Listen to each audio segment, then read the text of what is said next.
Brother మీకు ఎలా తెలిసింది ఇన్స్టిట్యూట్ గురించి? అన్న యూట్యూబ్లో చూసినాను. ఓకే, ఇంతకుముందు ఏమైనా సెర్చ్ చేశారా వేరే ఇన్స్టిట్యూట్ ఏమైనా ఇక్కడ రానక ముందు? అంటే సెర్చ్ చేసిన యూట్యూబ్లో, వేరే అంత నచ్చలే. ఇదైతే ఫోన్ చేసి కనుక్కున్నా. 20,000 అంటే అకామిడేషన్తో పాటు చాలా రీజనబుల్ అది, అందుకే ఇదే చూస్ చేసుకున్నా.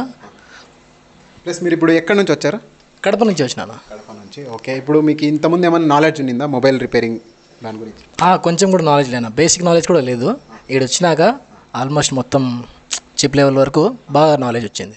ఇప్పుడు మీకు ఇప్పుడు లైక్ కాంపోనెంట్స్ గురించి ఏం తెలియదు, ఎట్లా మొబైల్ ఎట్లా రిమూవ్ చేయాలో తెలియదు, ఎట్లా సీసీ చేంజ్ ఇంతవరకు అసలు మీకు నాలెడ్జ్ లేదు. బట్ ఇప్పుడు మీరు ఒక ఐసీ రిబాలింగ్ చేయగలరు కదా? ఖచ్చితంగా చేయగలను. ఇప్పుడు మీకు ఐసీ రిబాలింగ్ అంతా వస్తుంది. స్టార్టింగ్లో అయితే నాకు ఫోన్ ఓపెన్ చేయడం కూడా రాదు. ఇక్కడ వచ్చినాక కాంపోనెంట్స్, ఐసీ అంతా ఐడెంటిఫికేషన్ అంతా తెలిసింది, బాగా చెప్తాను. ఇప్పుడు టూల్స్ గురించి కూడా మీకు నాలెడ్జ్ లేదు, ఇప్పుడు టూల్స్ గురించి అన్నీ తెలిసి ఐడియా వచ్చేసింది మొత్తం టూల్స్ అంతా? బాగా వచ్చింది ఐడియా. ఓకే, ఇప్పుడు మీ ఏరియా నుంచి ఎవరైనా రెఫర్ చేస్తారా ఇక్కడ వచ్చి జాయిన్ అవ్వడానికి కానీ? ఖచ్చితంగా రీజనబుల్ ఉంది, అందరికీ నేను అదే చేస్తాను. Okay, thank you brother.